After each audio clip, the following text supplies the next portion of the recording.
So, ప్రధానంగా మనం చూసుకున్నట్లయితే ముందు ఈ డాండ్రఫ్‌కి సంబంధించి యెస్. ఎక్కువ మట్టుకి చాలామంది సఫర్ అవుతుంటారు. అది చిన్న పిల్లల దగ్గర నుంచి గూడా పెద్దవాళ్ళ వరకు వస్తుంది. సో, పెద్దవాళ్ళంటే డస్ట్‌లో తిరుగుతుంటారు, చేస్తుంటారు కాబట్టి వాళ్ళకి డాండ్రఫ్ రావడానికి కొన్ని కారణాలుంటాయి. అది చిన్న పిల్లల్లో కూడా ఎందుకు డాండ్రఫ్ వస్తూ ఉంటుంది? దీనికి ఎలాంటి నివారణలుంటే మంచిది? జనరల్‌గా యుక్త వయసు వచ్చేసరికి చాలామంది స్త్రీలో కానీ, పురుషుల్లో కానీ ఈ యొక్క డాండ్రఫ్ అనేటువంటి సమస్యతో బాధపడుతూ ఉంటారు. ఈ యుక్త వయసులో వచ్చేసరికి హార్మోన్స్ అనేటువంటివి రిలీజ్ అవుతూ ఉంటాయి. ముఖ్యంగా మేల్ హార్మోన్స్, ఫీమేల్స్‌లో ఫీమేల్ హార్మోన్స్. ఈ హార్మోన్స్ యొక్క ప్రభావం అవయవాల పైనే కాకుండా చర్మం మీద కూడా ప్రభావం చూపిస్తుంది. ఈ యొక్క చర్మంలో ఉన్నటువంటి యొక్క సెబేషియస్ గ్లాండ్స్ అనే గ్లాండ్స్ ఉంటాయి. ఈ యొక్క గ్లాండ్స్ మీద కూడా ఈ యొక్క హార్మోన్ యొక్క ప్రభావితమైనప్పుడు ఆ గ్లాండ్స్ యొక్క సెక్రెషన్ అనేటువంటిది ఇంక్రీజ్ అవుతూ ఉంటుంది. గ్లాండ్స్ యొక్క సెక్రెషన్ ఇంక్రీజ్ అయినప్పుడు ఈ యొక్క సెక్రెషన్ అనేటువంటిది సీబం అనేటువంటిది ముఖ్యంగా తలలో వెంట్రుకలు ఎక్కువగా ఉంటే కనుక ఈ యొక్క గ్లాండ్స్ ప్రతి ఒక్క వెంట్రుకకి అటాచ్ అయి ఉంటే కనుక సో ఈ యొక్క తలలోని గ్లాండ్స్ ఎక్కువ ఉన్న చేత ఎక్కువ సీబం ఉత్పత్తి అవ్వడం చేత అప్పుడు ఆ సీబం అనేటువంటిది స్కిన్ మీదకి సెక్రెట్ అవుతుంటుంది అనమాట. స్కిన్ మీదకి సెక్రెట్ అయిన తర్వాత అక్కడ ఫంగస్ చేరి అది కొంచెం ఇరిటేట్ అయ్యేసి కొంచెం ఇన్ఫ్లమేషన్‌ని కాజ్ చేస్తుంది. అప్పుడు కొంచెం ఇచ్చింగ్ పుట్టేసి అది యొక్క స్కిన్ యొక్క సెల్స్ ప్రొలిఫరేషన్ కూడా పెరిగేసి అది ఫ్లేకీగా తయారవుతుంటుంది. సో దీన్నే డాండ్రఫ్ అని చెప్పేసి అంటూ ఉంటాం. సో ఈ డాండ్రఫ్ యుక్త వయసులోనే కాకుండా కొందరిలో ఏంటంటే స్ట్రెస్ అధికంగా వచ్చినప్పుడు కూడా ఈ యొక్క డాండ్రఫ్ పెరిగేటువంటి అవకాశాలు ఉంటాయి. సో ఈ డాండ్రఫ్ తలలో ఈ యొక్క డాండ్రఫ్ అధికంగా అయినప్పుడు ఈ యొక్క డాండ్రఫ్ అనేది ప్రభావం అనేటువంటిది కొన్నిసార్లు ఐబ్రోస్ పైన, ముస్టాచ్ ఏరియాలో, బియర్డ్ చుట్టూ, తర్వాత కొందరికైతే ఈవెన్ ఐలిడ్ డెర్మటైటిస్ కూడా ఈ యొక్క డాండ్రఫ్ వల్ల వచ్చేటువంటి అవకాశాలు ఉంటాయి.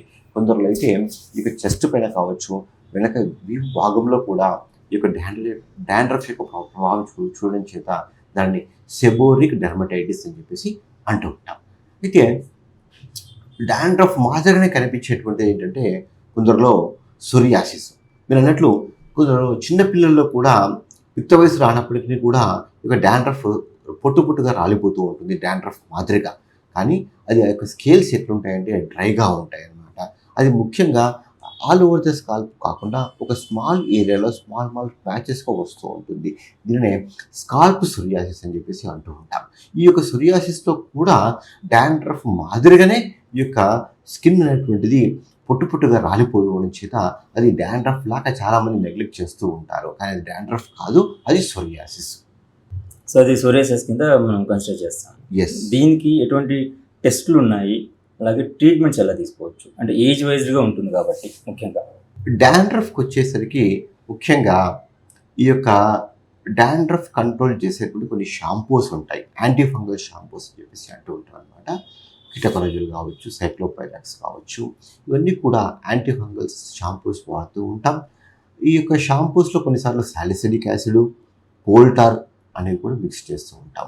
కొన్నిసార్లు స్టెరాయిడ్స్ కంటైనింగ్ లో డోస్‌లో ఉన్నటువంటి స్టెరాయిడ్ కంటైనింగ్ షాంపూస్‌తో వాడినప్పుడు కూడా ఇక డాండ్రఫ్ బాగా కంట్రోల్ అవుతూ ఉంటుంది. సో ఈ షాంపూస్‌ని రెగ్యులర్‌గా క్రమం తప్పకుండా వాడుకోవాలి. వాడుకున్నప్పుడు ఎర్లీ స్టేజ్‌లోనే స్టార్ట్ చేస్తే మంచి ఫలితం వస్తూ ఉంటుంది.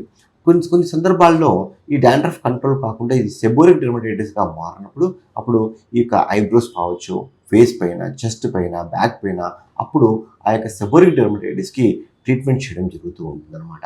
అంటే దానికి ఉన్నటువంటి ఒక సివియారిటీ ప్రకారంగా స్టిరాయిడ్ పూత మందులు కావచ్చు, లేకపోతే టాక్రోలిమస్ అనేటువంటి ఇంకొక క్రీమ్ ఉంటుంది. ఆ క్రీమ్ కావచ్చు, ఆ యొక్క డ్యూరేషను, ఆ యొక్క మీ యొక్క లొకేషను ఇవన్నీ కూడా నిర్ధారించిన తర్వాత ఆ యొక్క స్ట్రెంత్ బట్టి, ఏజ్ బట్టి ఒక డెర్మటాలజిస్ట్ యొక్క పర్యవేక్షణ మాత్రమే దీన్ని ట్రీట్మెంట్ తీసుకోవాల్సినటువంటి అవసరం ఉంటుంది. ఎందుకంటే ఇవి స్టెరాయిడ్ కనుక ఇవి మీ అంతకు మీరు స్వయంగా వాడుకోకపోతే మంచిది.